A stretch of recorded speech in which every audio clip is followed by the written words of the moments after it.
শীতের বিকালে সবাই মিলে পাপড়ি চাট বানিয়ে খেলাম। আপনাদের কার কার পাপড়ি চাট খেতে ভালো লাগে অবশ্যই কমেন্ট করে জানাবেন।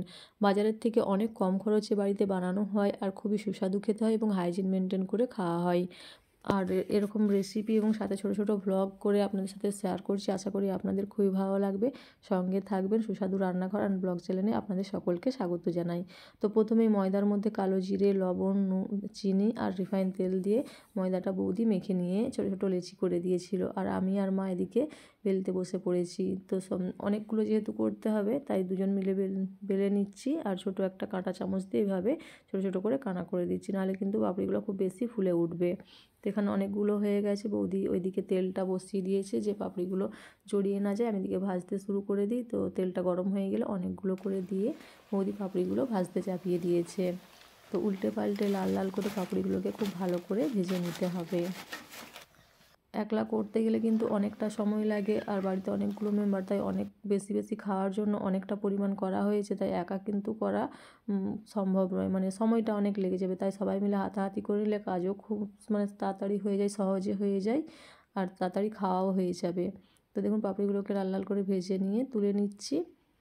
একটা কাগজের উপরে রেখেছি যাতে এক্সট্রা তেলটা সফট করে নেয়। আর এদিকে আলুর খোসাগুলো ছাড়িয়ে নিচ্ছি। আলুর খোসাগুলো ছাড়িয়ে নিয়ে চৌকো চৌকো ছোটো ছোটো করে কেটে নিয়েছি। আর এদিকে পেঁয়াজটাও কুচি করে নিয়েছে।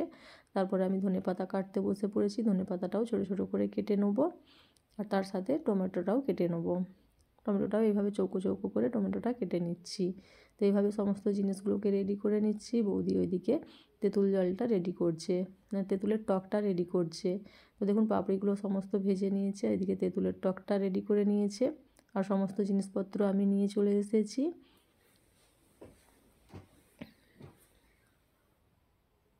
তো এখানে দেখুন পাতা বিছিয়ে নিয়েছে। বাড়িতে 10 জন মেম্বার, তাই প্রত্যেকেই সমান সমান ভাগ করে খাবে।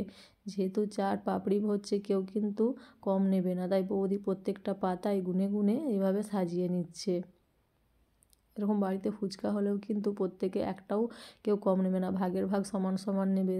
তাই দেখুন এইভাবেই কিন্তু কোনো চাট হলে এরকমই কিন্তু খুনসুটি করেই খাওয়া হয়। আলুর মধ্যে দেখুন এদিকে টমেটো কুচি দিয়ে দিচ্ছি, ধনেপাতা কুচি দিয়ে দিয়েছি আর দিয়ে দেবো ভাজা জিরে গুঁড়ো আর দিয়ে দেবো তার সাথে বিট লবণ আর দিচ্ছি সাদা লবণ আর ঝালের জন্য লঙ্কা গুঁড়ো দিয়েছি আর তেঁতুলের টকটাও একটু দিয়ে দিচ্ছি যাতে চাটটা খেতে খুব ভালো লাগে। আর এখানে দিয়ে দিচ্ছি চাট মশলা দিয়ে আলুটাকে খুব ভালো করে মিশিয়ে নিচ্ছি। তো আমাদের এখানে আলুটা রেডি হয়ে গেছে আর এদিকে পাতাতেও সাজানো হয়ে গেছে। এইভাবে পাপড়ি চাট বানিয়ে খেলে কিন্তু দারুণ লাগে খেতে, একদম দোকানের মতো স্বাদ হয় খেতে। তো এখানে আমার বোনঝিও বসে পড়েছে। তারপরে আলু চাটটা নিয়ে পাপড়ির মধ্যে দিয়ে দিচ্ছি। আর বৌদি ওদিক থেকে বলছে তুমি কিন্তু তোমারটায় খুব বেশি বেশি আলুর পুর দিচ্ছ। তো এইভাবেই কিন্তু কথাবার্তা বলতে বলতে পাপড়িগুলো সাজিয়ে নিয়েছি আর সবাই এদিকে তেঁতুলের টকটা দিয়ে নিচ্ছে। তারপরে প্রত্যেকটাতে টক দই দিয়ে দেবো আর উপর থেকে দিয়ে দেবো ঝুরি।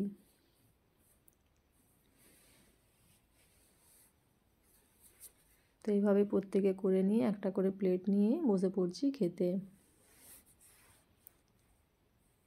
আর সবাই প্রথমে টেস্ট করছে, খেয়ে বলছে কিন্তু দারুণ হয়েছে খেতে। অবশ্যই আপনারা এইভাবে ট্রাই করে দেখতে পারেন।